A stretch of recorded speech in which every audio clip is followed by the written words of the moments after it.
که حالتون خوب باشه. فرشید سهراب هستم، نوازنده و مدرس ساز سنتور. توی این ویدیو قصد داریم قطعه شماره 7 از کتاب دستور سنتور استاد فرامرز پایور رو با همدیگه کار کنیم و نوازندگیش رو یاد بگیریم. قبل از هر چیز ممنون میشم که کانال یوتیوب من رو سابسکرایب کنید، این پست رو لایک کنید، سوالات و نظراتتون رو کامنت کنید و این پست رو با دوستاتون به اشتراک بذارید. این راهی هست که شما میتونید من رو حمایت بکنید و من انرژی و انگیزه بدید که این راه رو ادامه بدم و همچنین به دیگران هم کمک بکنید که هرچی بیشتر بتونن این ویدیوها رو ببینن و ازشون استفاده بکنن. ممنون که تا آخر ویدیو با من هستید. بریم که یه ویدیو خوب داشته باشیم.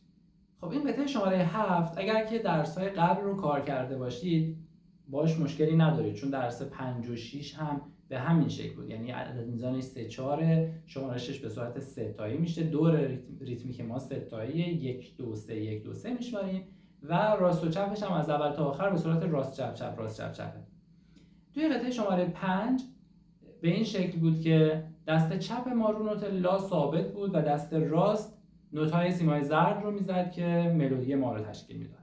تو قطعه شماره 6 برعکس میشد، یعنی دست راست ما روی نوت فا ثابته و دست چپ روی سیمای سفید و حالا یکی دو تا نوت‌های سیمای زرد ملودی رو با دست چپ میزدیم. توی قطعه شماره 7 هر دو تا دست ما تغییر میکنه و باید خیلی مواظب باشید. بعضی جاها اینا روبروی همدیگه مثل هم عوض میشن، مثلا شروع قطعه مثل همه لا لا لا دو دو دو سل سل سل سی سی سی مثل همدیگه عوض میشن. یه جاهایی دست راست یه نوت، دست چپ یه نوت دیگه است، مثلا خط پنجم یعنی یه خط مونده به آخر. دست راست میزنه می، دست چپ دو دو می دو دو ر سی سی دو لا لا سی سل سل. پس دست راست روی یه نوت دیگه است، دست چپ روی یه نوت دیگه است. بعضی جاها مثلا خط سوم هر سه تا نوت متفاوتن، یعنی دست راست مثلا رو نوت دوه، دست چپ میزنه سی لا، یعنی سه تا نوت متفاوته. پس دقت کنید. همیشه من به هنرجویان میگم هیچ وقت نوت‌ها رو پیش بینی نکنید، چون نوت‌ها خیلی قابل پیش بینی نیستن، یعنی رفتارشون ممکنه توی هر میزان عوض بشه. پس با دقت تک تک میزان‌ها رو نوتاشو بخونید که اشتباه نکنید. بریم از اول شروع کنیم و اگر نکته خاصی بود توی قطعه با هم دیگه بررسیش میکنیم. به نظرم بهتره برای شروع دو میزان نوتا رو بخونیم و جمله بندی کنیم. دو میزان اول نوتاش هست لا لا لا دو دو دو. لا میشه خرک چهارم روی سیمای زرد و سفید و دو خرک ششم. میزنیم لا لا لا دو دو دو. شمارشش هم که خیلی واضحه، 1 2 3 1 2 3. میریم سراغ دو میزان بعد، میزان آخر خط اول و میزان اول خط دوم. سل سل سل سی سی سی. میزنیمش روی ساز، سل سل سل سی سی سی. میشماریمش 1 2 3 1 2 3. و دو میزان بعد خط دوم، میزان دوم و سوم. فا فا فا لا لا لا فا فا فا لا لا لا. میشماریم 1 2 3 1 2 3. خب این قسمت تقریبا رفتار نوتا شبیه به هم دیگه بود. یه دور از اول تا اینجا رو بشنویم. لا لا لا دو دو دو سل سل سل سی سی سی فا فا فا لا لا لا. البته چیزی که من دارم اجرا میکنم تقریبا سرعتش 2 برابر چیزیه که قراره شما بزنید. من الان برای اینکه ویدیو هست و میخوایم سریع بریم جلو با سرعت یه ذره بالاتر میزنم، ولی آخر کار با سرعتی که خود کتاب مشخص کرده براتون اجراش میکنم. میریم سراغ ادامه قطعه. میزان آخر خط دوم و میزان اول خط سوم. ر دو سی دو سی لا. میزنمش روی ساز. ر رو سیمای زرد، دو سی رو سیمای سفید. حواسمون باشه ر خرک هفتم سیمای زرد، دو سی میشه 6 و 5 سیمای سفید. ر دو سی دو سی لا. میشماریم 1 2 3 1 2 3. دو میزان بعد خط سوم، میزان دوم و سوم نوتش هست سی لا سل لا سل فا. سی لا سل لا سل فا. پس از میزان آخر خط دوم از نوت ر یکی یکی اومد پایین. این 4 میزان رو بشنوید.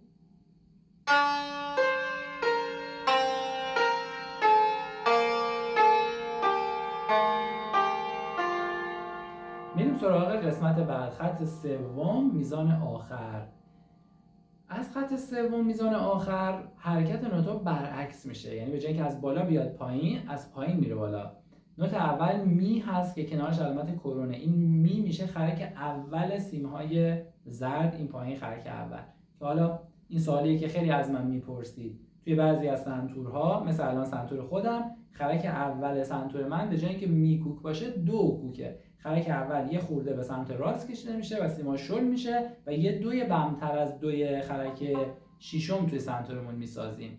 یعنی دیگه اون نوت می رو نداریم. ولی خب جای اجرای این نوت اینجاست. حالا شما چه خرک اولتون می باشه چه دو باشه، همون خرک اول لطفا بزنید این نوتو. پس از نوت می یکی یکی میریم بالا. می فا سل لا سل لا سی لا سی دو تا آخر خط چهارم اجرا میکنیم. می فا سل لا سل لا سی لا سی دو. شمارشش 1 2 3 1 2 3 1 2 3 1 2 3. خط پنجم. کل خط پنجم رو با هم دیگه نوتشو میخونیم. از اول می که زیرش 8 نوشته، یعنی خرک هشتم سیمای زرد باید اجرا بشه. میشه می دو دو ر سی سی دو لا لا سی سل سل. میزنیمش. می دو دو ر سی سی دو لا لا سی سل سل.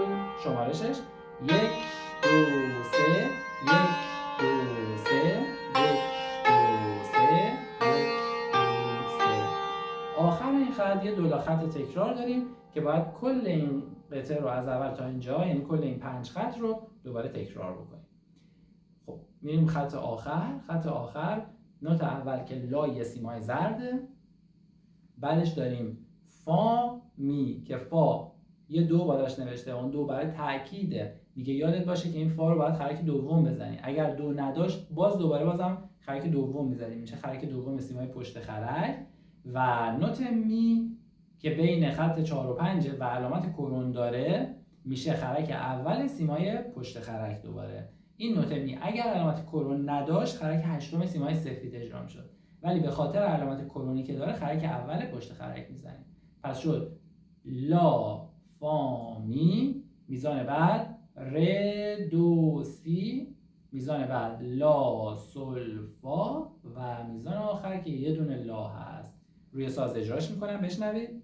لا فا می ر دو سی لا سل فا لا. میشماریم 1 2 3 1 2 3 1 2 3 1 2 3. اگه هنوز ویدیو رو لایک نکردید لطفاً لایک کنید که این راهیه که شما میتونید حمایت بکنید منو. ممنون از شما. بریم یه دور قطعه رو از اول تا آخر بشنویم. من با مترونوم براتون اجرا میکنم که با سرعتی که خود کتاب مشخص کرده و استاد فرماس پایبر مشخص کرده با همون سرعت براتون اجرا کنم. سرعت پایینه و بچه‌ها دقت کنید خیلی وقتا با سرعت پایین اجرا کردن سخت‌تر از با سرعت بالا زدن. این تصوریه که همه دارن و فکر میکنن وقتی یه قطعه رو یه نفر داره تند میزنه یعنی خیلی داره کار بزرگی میکنه. نه، اتفاقا بیشتر وقتا وقتی شما با سرعت پایین ساز میزنید کارتون سخت‌تره و لطفاً با حوصله با سرعت کم اینا رو تمرین بکنید، چون اونجاست که شما دستاتون تقویت میشه و آمادگی پیدا میکنید برای اجرا کردن قطعه‌های بعدی. 1 2 3 1 2 3 1 2 3 1 2 3.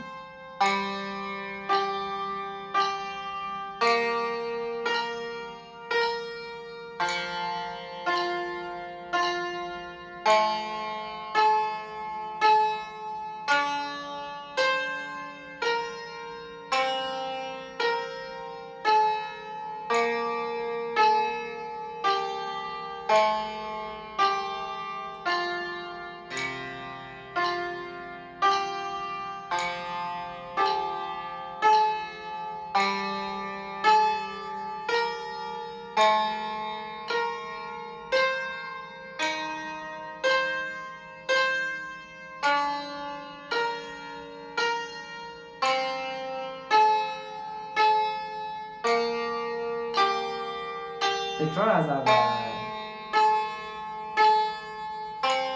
انگشتا زیر مزراب چسبیده، چرخش ساعد.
امیدوارم که این ویدیو مورد توجهتون قرار گرفته باشه.